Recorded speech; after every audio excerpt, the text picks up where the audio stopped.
మహాగణాధిపతయే నమః. శ్రీ గురుభ్యో నమః. శ్రీ లక్ష్మీనారాయణాయ నమః.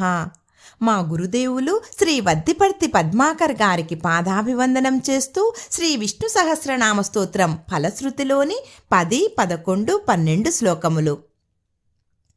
వాసుదేవాశ్రయో మర్త్యో వాసుదేవ పరాయణః సర్వపాప విశుద్ధాత్మా యాతి బ్రహ్మ సనాతనం.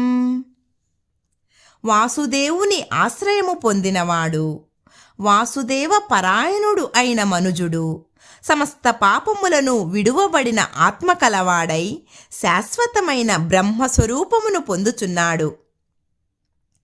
నవాసుదేవ భక్తానాం అశుభం విద్యతే క్వచిత్ జన్మ మృత్యుజరా వ్యాధి భయం నైవోపజాయతే.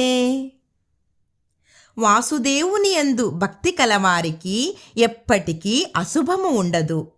పుట్టుక వలన, మరణము వలన, ముసలితనము వలన, రోగము వలన భయము కలగనే కలగదు.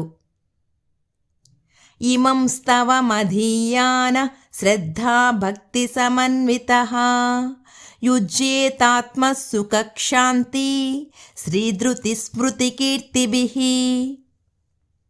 ఈ విష్ణు సహస్రనామ స్తోత్రమును శ్రద్ధాభక్తులు కలిగి చదువువాడు ఆత్మసుఖముతోనూ, ఓర్పుతోనూ, ఐశ్వర్యముతోనూ, ధైర్యముతోనూ, స్మరణముతోనూ, కీర్తితోనూ కూడియుండును. ఓం నమో భగవతే వాసుదేవాయ.